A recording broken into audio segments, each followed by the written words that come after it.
এবার একটু ঘাটালে নজর রাখবো, কারণ শিশু মেলা আর সেই শিশু মেলাকে নিয়ে বিবাদ, একেবারে তুমুল উত্তেজনার পরিস্থিতি তৈরি হয়। সাংসদ দেবের সামনে দুপক্ষের মারপিট, ঘাটালে গোষ্ঠী কোন্দল। কোথা থেকে এই ঘটনার সূত্রপাত, কেন এরকম পরিস্থিতি তৈরি হলো, ছবিটা দেখাই কিরকম উত্তেজনার পরিস্থিতি তৈরি হয়।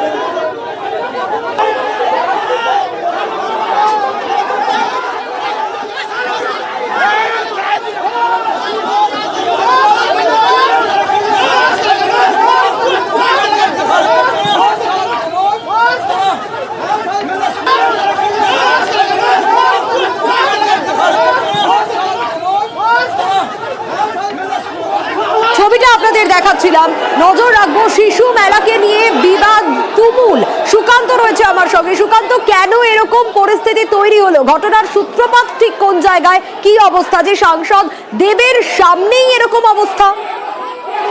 একদমই দেখো সোনিয়া, শিশু মেলার কার হাতে থাকবে এই নিয়েই কিন্তু কোন্দল, আর এইটা নিয়ে গুঞ্জন শুরু হয়েছিল কয়েকদিন ধরে। কয়েকদিন আগে আমরা খবর দেখেছিলাম ঘাটালের প্রাক্তন বিধায়ক শঙ্কর দোলই তিনি কমিটি গঠন করেছিলেন এবং শিশু মেলার দিন ঘোষণা করে দিয়েছিলেন। তারপরে কিন্তু আবার নতুন করে ঘাটালের সাংসদ তিনি জানিয়ে দিয়েছিলেন আজকে ঘাটালে তিনি আসবেন, কমিটি গঠন করবেন। এই নিয়েই কিন্তু দুই পক্ষের, অর্থাৎ প্রাক্তন বিধায়ক শঙ্কর দোলই এবং সাংসদ দীপক অধিকারীর অনুগামীরা, তারা কিন্তু আগে থেকেই ঘাটাল অরবিন্দ স্টেডিয়ামে জমায়েত ছিলেন। যখনই সাংসদ দীপক অধিকারী এই অরবিন্দ স্টেডিয়ামে আসেন, তারপরেই কিন্তু উত্তেজনা ছড়িয়ে পড়ে। শুধু উত্তেজনা নয়, ঠেলাঠেলি, মারপিট, তারপরে লাঠি দিয়ে মারধর। বেশ কয়েকজন আহত হয়েছে দুই পক্ষের মধ্যে, যাদেরকে ঘাটাল মহকুমা হাসপাতালে নিয়ে যাওয়া হয়েছে। এখনো পর্যন্ত অরবিন্দ স্টেডিয়াম কিন্তু থমথমে, প্রচুর পুলিশ এসেছে এখন এই ঘটনাস্থলে, কিন্তু এখনো দুই পক্ষের বেশ কিছু লোক কিন্তু দুই দিকে জমায়েত হয়ে রয়েছে। এখনো পরিস্থিতি উদ্বেগজনক দেখে কিন্তু সাংসদ দীপক অধিকারী তিনি কিন্তু এই অরবিন্দ স্টেডিয়াম ছিলই, তুমি যেমনটা বলছিলে শিশু মেলা কার হাতে থাকবে, কিন্তু আজকে এই ঘটনার সূত্রপাত কিভাবে হলো, মানে আজকেই চরম পরিস্থিতি কেন হলো? দেখো, প্রথমেই তোমাকে জানিয়েছি যে দীপক ঘাটালের যে প্রাক্তন বিধায়ক শঙ্কর দোলই তিনি কমিটি গঠন করেছিলেন কয়েকদিন আগে। আজকে কিন্তু দীপক অধিকারী নতুন কমিটি গঠন করতে এসেছিলেন। এই খবরই কিন্তু ছড়িয়ে পড়ে এবং তারপরেই দুই পক্ষের সমর্থকেরা তারা কিন্তু আজকে জমায়েত হয় ঘাটাল অরবিন্দ স্টেডিয়ামে। এই মতো গন্ডগোল, এক কথায় বলাই যায় যে ঘাটাল শিশু মেলা, যে শিশু মেলা দায়িত্বভার কার হাতে থাকবে, এটা নিয়েই কিন্তু এই কোন্দল বা গন্ডগোল, যার নিয়ে মাথা ফেটেছে। প্রচুর মানুষ কিন্তু কর্মী সমর্থক আহত হয়েছেন। এখনো পর্যন্ত উত্তেজনা রয়েছে। ঘাটালের এই শিশু মেলা কিন্তু কয়েক বছর ধরে জেলার মানচিত্রে নাম করে নিয়েছে, কারণ কোটি টাকার উপর ব্যয় এই মেলা। সেই মেলার দায়িত্বভার কার হাতে থাকবে, সেইটা নিয়েই মূলত আজকের এই গন্ডগোল। সুকান্ত, আরো একটা বিষয় একটু জানতে চাইবো, সেক্ষেত্রে তারপর পরিস্থিতি, ঘটনাস্থলে পুলিশ আসে, কিন্তু যে বচসা তৈরি হয় সেখান থেকে রীতিমতো পরিস্থিতি আমরা যা দেখতে পাচ্ছি, তাতে লাঠি উঁচিয়ে হাতাহাতি, লাঠি দিয়ে মারামারি, এইরকম একটা পরিস্থিতি তৈরি হয়। কিন্তু আমি আগে থেকে, মানে এক কথায় বলা যায় যে পরিকল্পিতভাবে কিন্তু এই ঝামেলা বা গন্ডগোল মারপিট হয়েছে। কারণ কিছু লাঠি কর্মী সমর্থকরা কিন্তু তারা জমায়েত করে রেখেছিলেন, যেটা আমরা দেখতে পেলাম আমাদের চোখের সামনে। লাঠি নিয়ে দৌড়াদৌড়ি করছেন কর্মী সমর্থকেরা, একে অপরকে মারধর করছেন। মানে প্রাণহানির মতো ঘটনা ঘটতে পারতো, এমনই পরিস্থিতি হয়েছিল ঘাটাল অরবিন্দ স্টেডিয়ামে। কিন্তু এখন বেশ কয়েকজন আহত। সুকান্ত, তুমি বলছিলে যে বেশ কয়েকজন আহত হয়েছে এই ঘটনায়, আমরা সেই ছবিও দর্শকদের দেখাচ্ছি। যারা আহত হয়েছেন তারা কার অনুগামী? দেখো, প্রাক্তন বিধায়ক শঙ্কর দোলের অনুগামীও কয়েকজন আহত হয়েছেন এবং দীপক অধিকারীর অনুগামীও কয়েকজন আহত হয়েছেন। এক কথায় বলাই যায় যে দুপক্ষের বেশ কয়েকজন আহত হয়েছেন এই শিশু মেলা ঘাটাল উৎসবকে ঘিরে যে গন্ডগোল, সেই গন্ডগোলের জেরে। সুকান্ত, দুপক্ষের অনেকে আহত হয়েছে, তুমি যেমন বলছো, দুপক্ষের কোনো প্রতিক্রিয়া পাওয়া গেছে এই ঘটনাকে কেন্দ্র করে? দেখো, গন্ডগোল বুঝেই তৎক্ষণাৎ কিন্তু এই অরবিন্দ স্টেডিয়াম ছেড়ে সাংসদ দীপক অধিকারী কিন্তু চলে গিয়েছেন। এখনো পর্যন্ত সাংসদ দীপক অধিকারী ঘাটালে আছেন কি ঘাটাল থেকে বেরিয়ে গিয়েছেন সেটা কিন্তু জানতে পারা সম্ভব হয়নি। কিন্তু ঘাটালের প্রাক্তন বিধায়ক শঙ্কর দোলই তিনি কিন্তু ঘাটাল অরবিন্দ স্টেডিয়ামে আছেন। দুই পক্ষের মধ্যেই একটা এই যে শিশু মেলা নিয়ে নাকি কিছুক্ষণ আগেই তারা কিন্তু অন্য একটি জায়গায় তাদের একটা বৈঠক হয়েছিল। সেই বৈঠকে কিছু সমাধান সূত্র এসেছিল বলে আমরা জানতে পেরেছি। কিন্তু তারপর হঠাৎ করে অরবিন্দ স্টেডিয়ামে আসার পর সেই উত্তেজনার পর ঘাটাল উৎসব ও শিশু মেলা সেই নিয়ে কি হতে চলেছে সেই নিয়ে কিন্তু অর্থাৎ সুকান্ত, যে কমিটি সম্প্রতি গঠন করা হয়েছিল এর আগে, আজ সাংসদ দেব এসেছিলেন আবার নতুন একটা কমিটি গঠন করার জন্য, এবং তার মাঝেই এই পরিস্থিতি তৈরি হলো। অর্থাৎ সেই কমিটি তো গঠন হলোই না, উল্টে এরকম একটা পরিস্থিতি।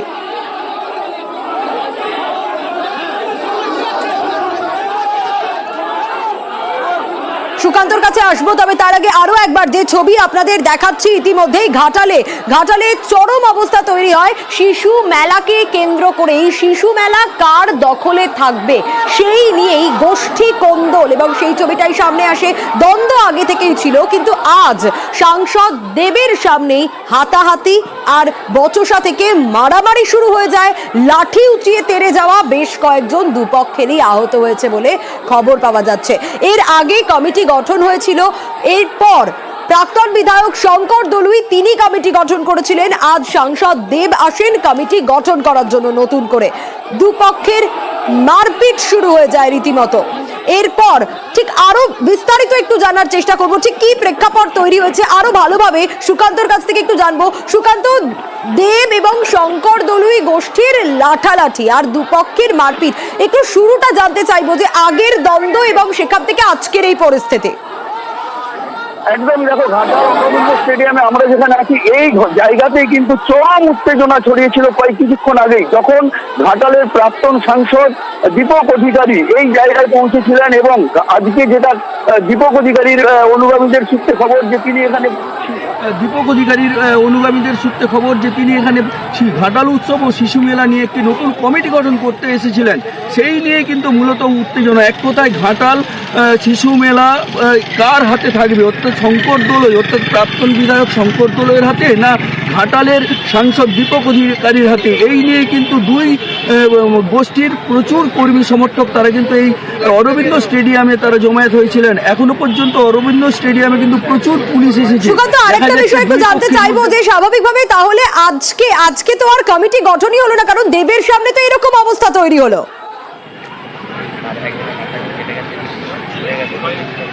একদমই দেখো, পরিস্থিতি বেগতিক দেখেই কিন্তু সাংসদ দীপক অধিকারী এই অরবিন্দ স্টেডিয়াম ছেড়ে চলে যান। এখনো পর্যন্ত সাংসদ দীপক অধিকারী তিনি ঘাটালে রয়েছেন না ঘাটাল ছেড়ে বেরিয়ে গেছেন সেটা কিন্তু এখনো পর্যন্ত জানা সম্ভব হয়নি। কিন্তু অরবিন্দ স্টেডিয়ামে এখনো একটা থমথমে পরিবেশ রয়েছে। ঘাটাল থানার পুলিশ আধিকারিকরা তারা কিন্তু ঘটনাস্থলে আসেন, কিন্তু প্রচুর পুলিশ কর্মী তারা আছেন। পরিস্থিতির দিকে এখন কিন্তু নজর রয়েছে। বেশ কয়েকজনকে ভর্তি করতে হয়েছে ঘাটাল মহকুমা হাসপাতালে।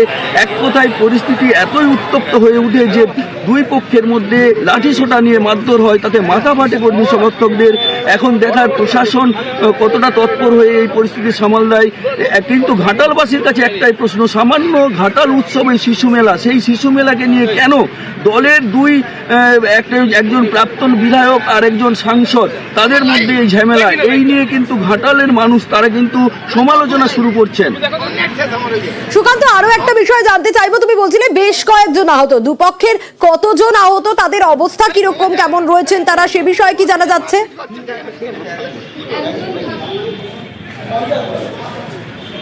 দেখো, এখনো পর্যন্ত আহত সংখ্যা সঠিকভাবে জানা সম্ভব হয়নি, কিন্তু বেশ কয়েকজন আহত হয়েছে বলে দুই পক্ষের তরফ থেকে জানানো হচ্ছে। আর দুই পক্ষের প্রতিক্রিয়া নেওয়ার জন্য কিন্তু আমরা তৎপর হয়েছি। এখন পর্যন্ত ঘাটাল অরবিন্দ স্টেডিয়ামে আমি যেখানে দাঁড়িয়ে রয়েছি সেই অরবিন্দ স্টেডিয়ামে কিন্তু প্রাক্তন বিধায়ক শঙ্কর দলুই তিনি কিন্তু আছেন, আর সাংসদ দীপক অধিকারী তিনি ঘাটালেই আছেন না বেরিয়ে গেছেন তা জানা এখনো পর্যন্ত সম্ভব হয়নি। তবে পরিস্থিতি এখনো পর্যন্ত যে একটা উত্তপ্ত রয়েছে তা কিন্তু বোঝাই যাচ্ছে, কারণ ঘাটাল থানার পুলিশ কর্মী এখানে সারি দিয়ে দাঁড়িয়ে রয়েছে ঘাটাল অরবিন্দ স্টেডিয়ামে। সেখানে কিন্তু সুকান্ত, একবার সঙ্গে থাকো। ঘাটাল শিশু মেলা, আর এই শিশু মেলা কার দখলে থাকবে এই নিয়েই মারামারি দ্বন্দ্বটা ছিল অরবিন্দ স্টেডিয়ামে। আজকে যে পরিস্থিতি তৈরি হলো একেবারে সাংসদ দেবের সামনেই, কারণ শঙ্কর দলুই আগে কমিটি গঠন করেছিলেন, আজ দেব এসেছিলেন নতুন কমিটি গঠন করার জন্য। সেই কমিটি তো গঠন হলোই না, বরং ঠিক কি পরিস্থিতি তৈরি হয়েছিল দেখুন।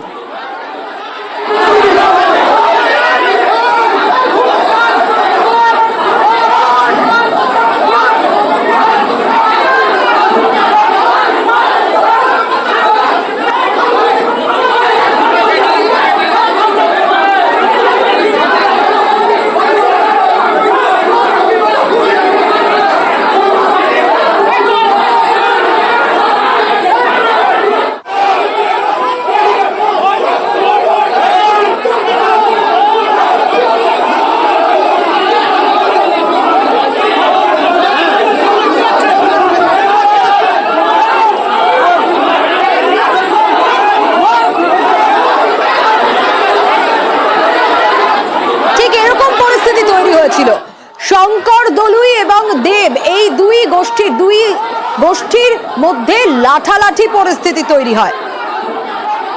আবারও সুকান্তর কাছে আমি একটু যাব। সুকান্ত রয়েছে সরাসরি আমার সঙ্গে। এই মুহূর্তে ঠিক কি অবস্থা সেটা আমি সুকান্তর কাছ থেকে একটু জানতে চাইবো, কারণ সুকান্ত তুমি যেমনটা বলছিলে চাপা উত্তেজনা রয়েছে। এই মুহূর্তে তুমি যেখানে রয়েছো সেখানে কি বলা হচ্ছে? ইতিমধ্যে যারা অনুগামী রয়েছেন বাকিরা কি বলছে?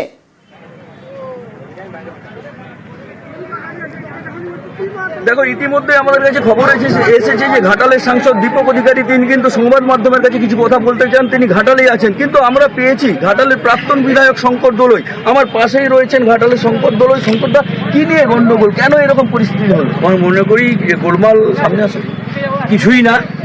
আমার সঙ্গে অলরেডি আজকে 10:30 থেকে 12টা পর্যন্ত মাননীয় সাংসদের সঙ্গে সব বৈঠক হয়েছে এবং আমরা কোনো রকম ভুল বোঝাবুঝি নেই। আমরা ঐক্যমতের ভিত্তিতে, যেহেতু উনি আজকে মিটিং ডেকেছিলেন, ওনাকে সম্মান দিয়ে আজকে এখানে উনি বললেন চলো আমরা একসঙ্গে থেকে আমরা শুধু একটা বার্তা দেবো যে আমরা মেলার সঙ্গে কোনো রকম আমাদের দ্বিমত নেই, আমরা একসঙ্গে শুধু মেলা করতে চাই, কিন্তু এখানে এর বাইরে কিছু হবে না। তারপর এখানে আসার পর আমি দেব একসঙ্গেই ছিলাম। কিন্তু এখন আমি বলি, দাঙ্গা লাগানোর জন্য বেশি লোকের দরকার হয়নি, 1-2 জন লোকই যথেষ্ট। কিন্তু দেখা গেল কিভাবে হঠাৎ গাড়ি থেকে বিভিন্নভাবে লাঠি ছোটা এটা বেরিয়ে গেল। কে বা কারা এটা বের করলো বা কিভাবে বের করলো সেটা পুলিশের দায়িত্ব। কারা করলো, কে করলো, স্বাভাবিকভাবে তো এই প্রশ্ন উঠবেই। তারা অত্যন্ত নিন্দনীয় কাজ করেছে। কারা করলো এটা কারা করলো সেটা আমি মনে করি সেই ভিড়ের মাঝে, আমি যেহেতু দেবের সামনে ছিলাম, সেই ভিড়ের মাঝে আমি যেতে পারিনি এবং সেটা পুলিশ দেখেছে, সেটা পুলিশ বলতে পারবে চিহ্নিত করে কে বা কারা করেছে, সেটা আগামী দিনে চিহ্নিত হবে। আমি চাই তারা যেই হোক তাদের কঠোর যেন হয়, নির্দিষ্ট নিয়মে তারা সত্যি আগামী দিনে এমন শিক্ষা পায় যে শিক্ষার বলে ঘটনা তারা কোনোদিন ঘটাতে না পারে। কতজন আহত হয়েছে আপনার? এটা প্রায় 5-7 জন আহত হয়েছে। 5-7 জন আহত হয়েছে। মেনলি শিশু মেলা। সুকান্ত, স্বাভাবিকভাবে একটা প্রশ্ন রাখতে চাইবো তোমার কাছে যে এর আগে 21 তারিখ যে কমিটি গঠন হয়েছিল সেখানে দেবকে রাখা হবে না জানানো হয়েছিল, দেবের অনুমতি কি ছিল সেখানে? দেবের অনুমতি নিয়েই কি সেটা করা হয়েছিল? কেউ বা কারা এটা ঘটিয়েছে। শঙ্করদা, আরেকটা প্রশ্ন, 21 তারিখ আপনি কমিটি গঠন করেছিলেন, সেখানে সেই কমিটিতে কি দেবের অনুগামীরা ছিলেন?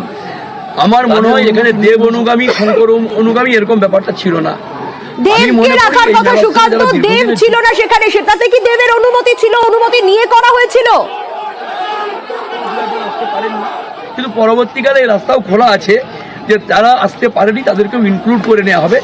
শঙ্করদা, আগের যে কমিটি গঠন তাতে কি দেবের অনুমতি ছিল? আগের কমিটি গঠনেও দেবের অনুমতি ছিল, এবারের কমিটি গঠনেও দেবের অনুমতি ছিল এবং কথা বলেই কমিটি করা হয়েছিল। কিন্তু সুকান্ত, সাংসদের প্রতিনিধি বলেছেন দেবের অনুমতি ছাড়া সেটা করা হয়েছিল। একটু যদি ওনাকে জিজ্ঞেস করা যায় এই বিষয়টা।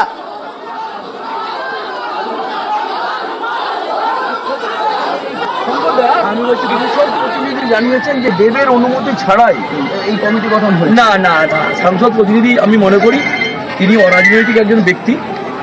আমার মনে হয় যদি এক কথাই বলতে হয় তাহলে আজকের যে গোলমালের নায়ক যদি কেউ হতে হয় সেটা রামপদ মান্না, ও রাজনৈতিক ব্যক্তি। আর আমাদের দলের নামকে যে এই মুহূর্তে খারাপ করছে রাজা, যার নাম হাবিবুর রহমান, তিনি নিজে, আমি চোখে যেটা দেখেছি, তিনি নিজে বড় ডাং লাঠি এনে তিনি ডাং নিয়ে মারধর করেছেন। আমি মনে করি 2 গাড়ি ডাং সঙ্গে করে এনেছে বর্ধা থেকে।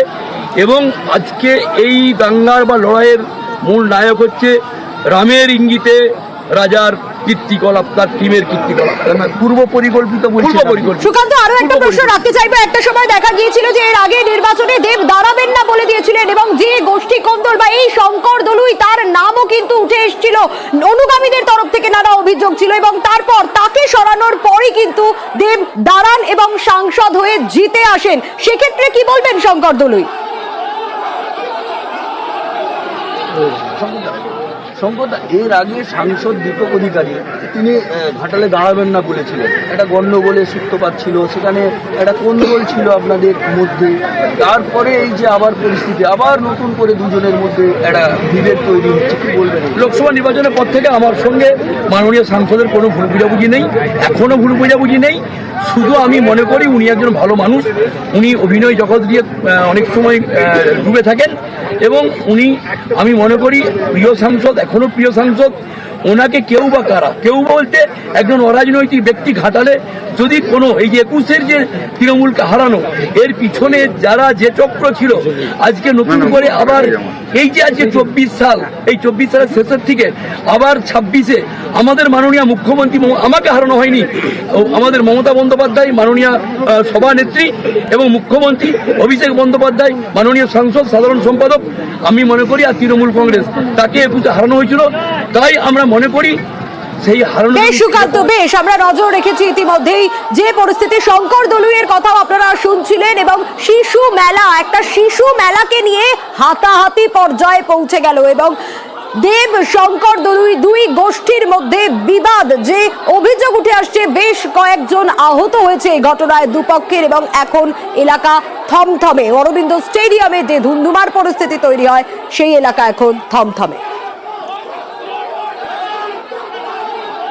আর আজ এই পরিস্থিতি তৈরি হলো, ঘটনার সূত্রপাত 21শে নভেম্বর কমিটি গঠন নিয়ে, শিশু মেলা নিয়ে মারামারি, কার হাতে কার দখলে থাকবে এই শিশু মেলা, দুই অনুগামীর মধ্যেই বিবাদ চরম পর্যায়ে আজ পৌঁছে যায় এবং 21শে নভেম্বর সেই সময় যখন ঘটনার সূত্রপাত, শঙ্কর দলুই তিনি কি বলেছিলেন, কমিটি গঠন করেছিলেন, কি বলেছিলেন শঙ্কর দলুই দেখুন। 2025-এর মেলা কমিটি যথারীতি তৈরি হয়েছে এবং 2025-এর মেলা যথারীতি আগামী 16 থেকে 25 তারিখ পর্যন্ত যেভাবে চলে সেভাবেই চলবে। যেহেতু এই মেলাটা সরকারিভাবে কোনো মেলা নয়, আজকে হয়তো উনি আছেন, অন্য কেউ আসবেন, ধারাবাহিকভাবে এই পদ মানে মানুষ চেঞ্জ হবে, চেয়ারটা একই থাকবে। তাই আমরা চেয়েছি ঘাটালের কোনো বিশিষ্ট নাগরিক, তাই সেই রকম একজন মানুষকে আমরা বেছে নিয়েছি এই মেলা কমিটির সভাপতি হিসাবে। সংসদ নেই এটা ভুল কথা, কাজেই এ নিয়ে আমার মনে হয় কোথাও কোনো ভুল বোঝাবুঝি নেই, এটা কেউ বা কারা তারা এটাকে ভুল তৈরি করার চেষ্টা করছে। 21শে নভেম্বরের বক্তব্য শুনলেন শঙ্কর দলুইয়ের, আর তারপর আজকের এই ঘটনা যেখানে শিশু মেলা, আর সেই শিশু মেলা নিয়ে একেবারে মারামারির পরিস্থিতি অরবিন্দ স্টেডিয়ামে তৈরি হয়। সাংসদ দেব যখন কমিটি গঠন করার জন্য পৌঁছন এবং তার সামনেই দুপক্ষের মারপিট শুরু হয়ে যায়। দেব শঙ্কর দলুই গোষ্ঠীর একেবারে লাঠালাঠি পরিস্থিতি এবং দুপক্ষের বেশ কয়েকজন আহত হয়েছেন বলেও খবর পাওয়া যাচ্ছে। গোটা এলাকায় মুহূর্তে থমথমে।